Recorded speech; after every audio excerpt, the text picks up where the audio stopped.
These are the brand new Viltrox 25mm, 35mm and 56mm f1.7 lenses, and my goal is to push them to their absolute limit. I will be using them on a professional shoot with the main goal being to achieve as cinematic of an image as possible. I'll also be testing the Viltrox lenses in the ultimate run and gun scenario by capturing awesome portrait shots during daytime and nighttime, both video and photos. Last but not least, we'll see how well these lenses perform when traveling together with your friends and putting ourselves in the worst lighting scenarios possible, bright highlights everywhere, backlit faces. Let's see if we can get some dope shots. Day 1. Walking around with these Viltrox lenses, as you can clearly see, is a breeze, and you're able to store all of them in the smallest of your pockets. For me, this is a big deal, because I tend to overpack for all of my shoots, and sometimes just the thought of having to carry my huge setup demotivates me to capture as many shots as I'd like. But today, not only was I able to film my friends doing sketchy things, but also grab myself some good-looking stock footage. And when I looked at all these shots after color grading them, this is where I understood what Viltrox is trying to achieve with these lenses. Let's keep it simple and without any compromises. By the way, one thing I noticed that I absolutely love are the flares. I don't think I've ever seen such flare shapes. I like it. This is also the moment where I realized these lenses were ready for the next test, run and gun portraits.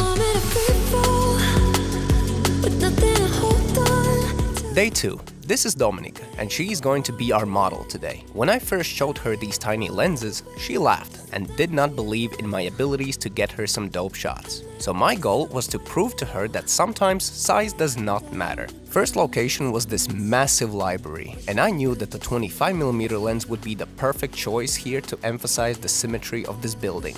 There are 3 things I learned here. First is that this lens is crazy sharp even on f1.7. Second is that since all of these lenses are basically the same size and weight, I don't even have to turn off my gimbal to switch between them.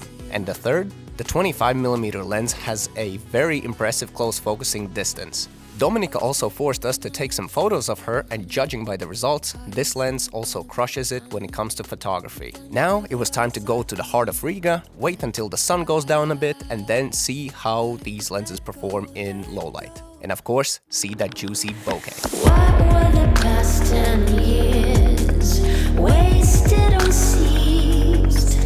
Time does as it please, whether we dare or freeze.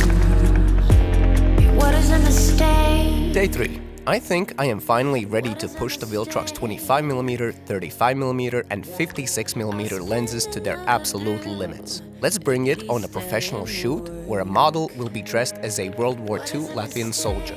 And my goal is to push the image as far as possible color-wise and see if I can confidently trust these lenses in situations where image quality is my priority. At least I am awake.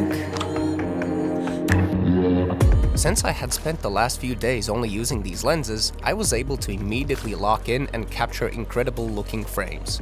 And what made this experience even more unbelievable is that I actually achieved the look I had imagined for this day. This was an absolute shock to me. A lens that is so tiny packs such a powerful punch. Fast and accurate autofocus, sharp even on f1.7, beautiful flares, incredible low light, all of that squeezed into a form factor that turns it into a very universal lens. Perfect for beginners and very usable for professional work as well.